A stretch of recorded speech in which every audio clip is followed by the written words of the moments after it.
So anyway, that's the story on the, now see, we did not try to do this. I mean, we weren't doing it to be mean or bust somebody's stuff up. We just did it to dig a swimming pool.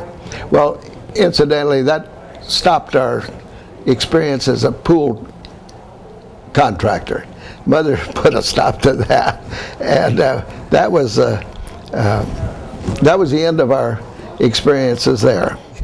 After leaving the ranch and going through several jobs and doing this, remember, this is back in Depression days, I finally found a girl that really liked me, and I really fell overboard for her. So we went out to play tennis, and she was wearing these little shorts and sleeveless top and all. And man, I'm telling you, she was one gorgeous gal. And of course, I've got to be a big hero and play like a Tarzan and everything else. And she lobs one way up in the air, and I'll just drill that thing down there and really show her I can hit the ball. And I'm going running back and watching that darn ball, and I got my feet tangled up. I fell down on my back and hit my head on the concrete deck. It like to knock me clear out. And she thought it was the funniest thing that she'd ever seen. I thought, oh God, what am I getting myself into now? But that is how I actually met my wife. And we were very, very, very, very much infatuated with each other. And of course, we would stay out half the night, no problem with that, until one night her mother told me that I had better start getting her daughter home early, real early, because after all, she was only 15 years old. I was 20. And so you can rest assured that scared the bejeebers out of me. And so anyway, we finally got married, and just about short time after that, we found out that we were being blessed with a baby on the way. And then, of course, the war came along, and big old me, I had to volunteer to get into it, and which I did, and I had around 3 years of a pretty wonderful life in the service. And then when I got out, my wife and I were really dirt poor. And I started when I got out of the service, working in the engineering for North American Aviation, and I was drawing house plans for builders. Well, another fellow and I got together and decided that we could start up our own business, which we did. And it progressed, and we did really wonderful, and it turned into a great big business, and I had a very successful career. Carrying on with my wonderful life, I had a wonderful wife, I had a wonderful boy, and now we were being blessed by a wonderful girl. And what a wonderful time that was. She was a little doll, and we decided we were going to build a motel up at Lake Tahoe. Well, that was quite a project. We did build it. And then my wife said she didn't want to have anything more to do with the motel, that it was too much trouble, which I could darn well see. And especially with a little girl that was just starting to talk. We're going on with my life, and my lovely wife. I was very fortunate that I married a girl that liked to travel. And boy, we were really compatible about that. And we traveled all over the United States, just about every state in the Union.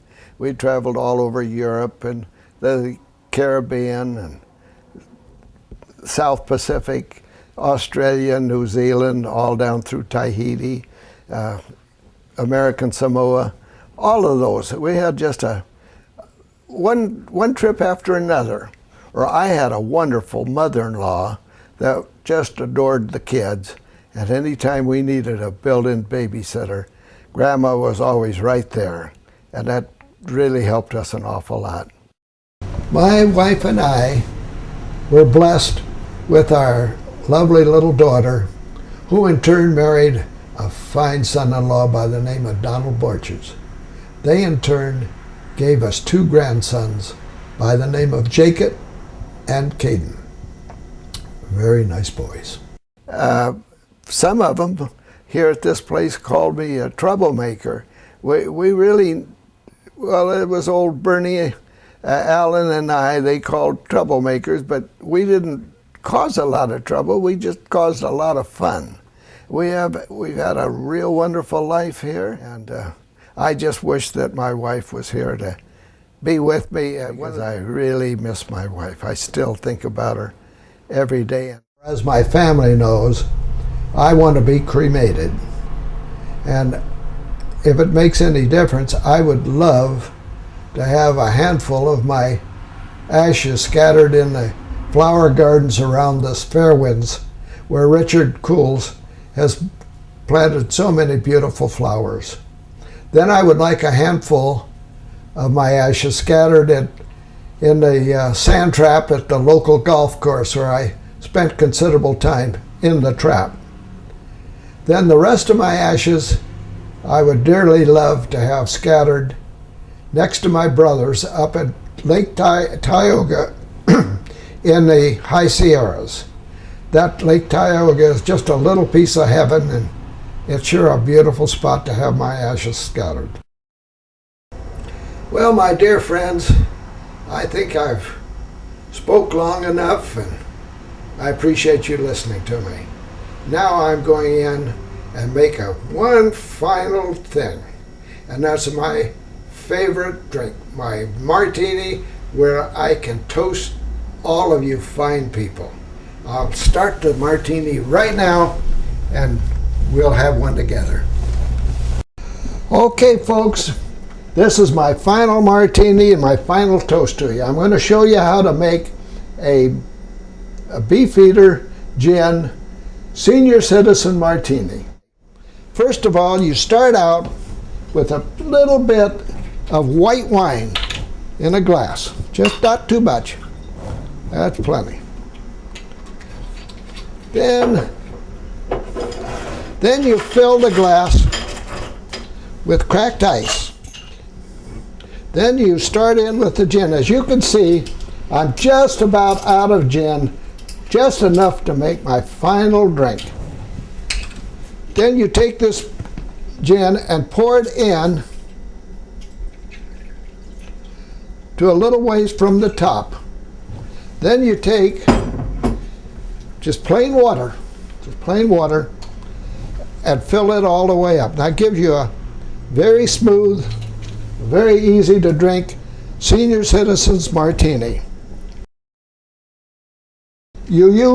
I use a couple of green olives. A true Beefeater Senior Citizen Martini, you use prunes instead of the olives, but I always try the olives.